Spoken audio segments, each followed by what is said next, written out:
What's up, you guys? Welcome to the June 4th edition of NBA 3-Ball, presented by Established the Run. I'm your host, Mike Gallagher. Get ready to preview this one-game slate we've got today with the Clippers and Mavericks. Talk a little bit about Game 1 for Bucks and Nets. So pumped about that on the pod feed. Drew Dinkmeyer and I, we went really deep for, I want to say, probably about 30 minutes, maybe more, on that pod, just breaking down matchups, who's guarding who, advantages, disadvantages. So I'll talk a little bit about that briefly, but if you want like the deep, divey stuff, can't recommend that pod enough. I love talking ball with Dink. It's the highlight of my life. That guy rules. He's the GOAT. So let's just get to this and talk about the Game 6 situation for the Clippers. Got to win it, obviously.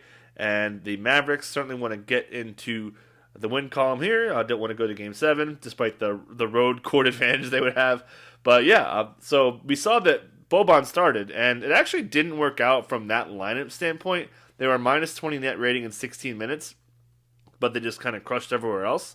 And Dwight Powell was really the answer. So that leads to a couple things. Rick Carlisle said that it's certainly an option they start Boban, but they want to kind of look at the tape. So I think their best lineup, and this was their best lineup, is swapping in Powell for Boban. That was a plus 54 net rating in this situation, and he killed Zubac. That was the big issue. So there's a couple ways to look at it. One, do you start Powell? I think it kind of makes sense, although having him in that second unit where you need his roll man stuff a little bit more kind of makes sense. So I would still think Boban does get the start, especially if you're going to go against that small lineup.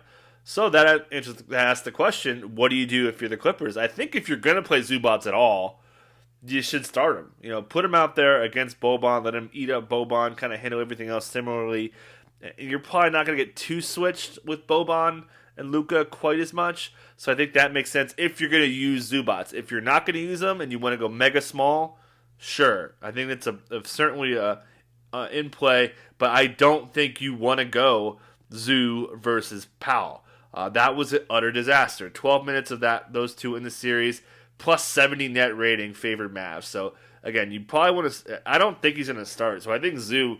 Maybe they try it. I just think you probably don't want to put Zubac out there for the Luka minutes unless you feel comfortable that he doesn't get switched. So that means a lot of changing coverages mid-series.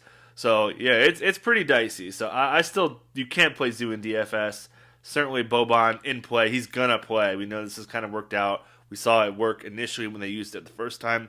And it didn't work kind of in a isolated instance because the third quarter the Clippers got really hot to offset everything. These are all small samples, so don't want to overreact. But again, it was kind of a winning formula. I've certainly put Luka in a good spot. So the other question is, what about Terrence Mann? Yes, he missed that layup. 70%, 69% shooter at the rim on a lot of unassisted stuff. He's a good finisher. So he should have shot it, choked, it's okay. Certainly earned playing time. Ty Lue talked about that and how, sorry, we got Popcorn Machine on the screen if you're unfamiliar to that. I should have mentioned that. But pretty much just do this audio pod, but it's all good. So, yeah, Terrence Mann, Ty Lue really likes him. Said he did a great job on Luka, and that was the case. I mean, Luka did kind of cool off a little bit late, partially because Terrence Mann locked him down. Terrence Mann, pretty good rebounder for a perimeter guy. That kind of helps if you're going to go super small. And he did, as you can see if you're watching on YouTube, you can see these rotations where he cut into Reggie Jackson. It was pretty much Mann taking over, and he liked it. He said he was a big factor. So we know Mann, who got cut down here. You see, he just gets 2.5 minutes in the first half, and then just plays big minutes in the clutch, make a comeback. Mann certainly has to play more, and I'm a big Terrence Mann guy. High team man over here, drinking natty lights and going to monster truck races. High team man right here. But yeah. Definitely think he plays. Certainly we're going to see a lot of Kawhi, a lot of Batum, obviously Morris, PG-13 obviously. Talk about that matchup in a second. But yeah, definitely expect a lot of those guys to play a bunch. But it's that fifth guy fitting in is, do you go mega small and play man? Do you mix it the whole way through? I think it makes sense. If you're going to play man, who are you going to play him over? I mean, they like Reggie Jackson. Reggie Jackson's played pretty well. We know Ty Lue really trusts him. I mean, do you just put Mann in Zubac's spot? Because Zubac was kind of functionally Reggie's backup to a degree earlier in the first half. That's kind of when they subbed him in. So do you just go small all the way down? And I think it's viable, which sounds insane against Boban and Dwight Powell, a little bit of Cauley Stein. But I think those are your options if you're not going to start Zoo. You just can't do that. Dwight Powell's too good of a roll man. Luka's too good of a pick and roll / ISO / everything. I think that's kind of the way you got to do it.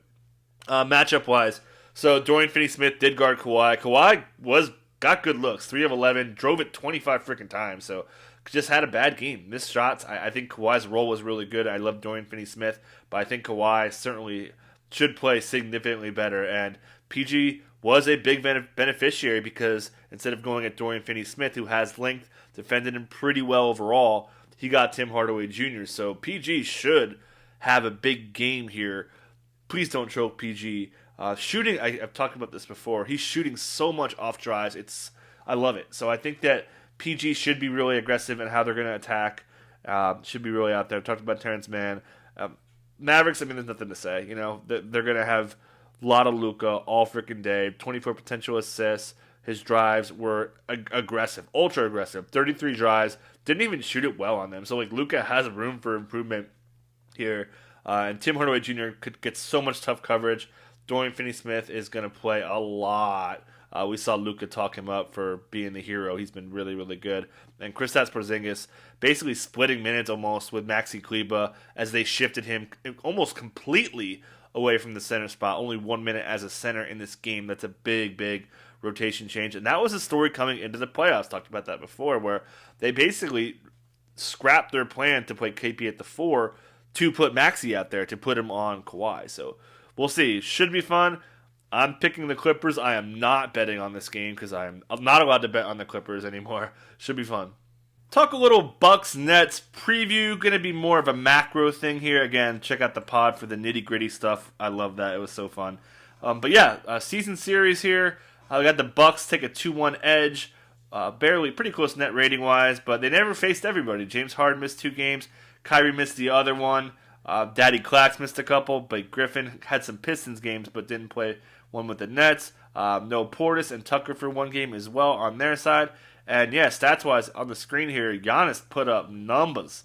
Almost 40 a game with DeAndre Jordan guarding him. Pretty huge volume on both playing time and shot. Shot at 31 freaking times. So definitely expecting a lot of Giannis. And the matchup stuff has Jordan as a pretty good guy on Giannis so far.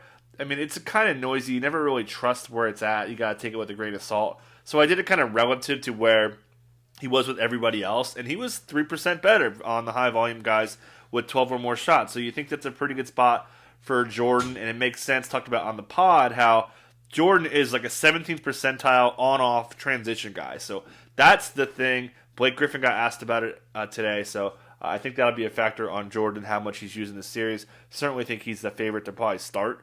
And then also the other big factor here is who starts for the Bucks. Initially, I was thinking like, okay, Connaughton. The more I think about it, the more I've been thinking PJ Tucker makes sense. You know, throw him on KD and just live with that. You're going to give up a lot of size for KD just shooting over everyone.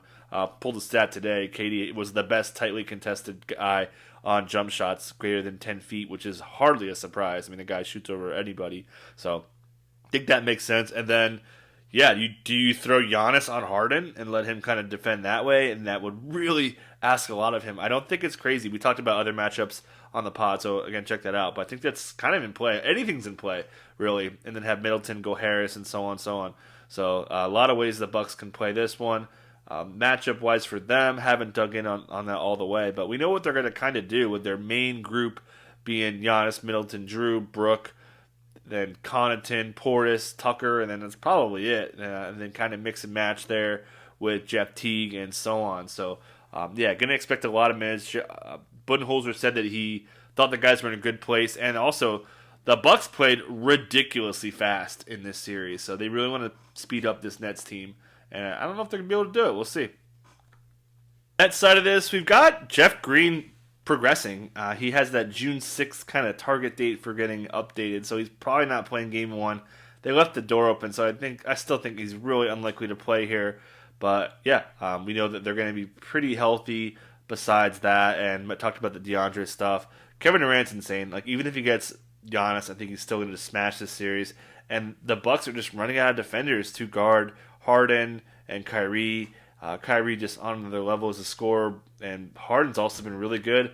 Defense hasn't been great all season, but thought he stepped up in that regard as well. And talked about it on the pod. Their transition defense was top 5 in the NBA, and if you could kind of cut them down to being a mediocre transition offense, which is really, really hard to do, even just like not great, you're giving yourself a pretty nice advantage to hang around. So a whole lot going on here. Also, Nash didn't really reveal too much. Talked about Bruce Brown being more of a role man. He may still be in the series. Blake Griffin kind of dropped a hint that he may come off the bench, which is what we're believing will happen here. He actually defended Giannis pretty well over the course of the season per the matchup data, but some of that was with Detroit, so on, so on.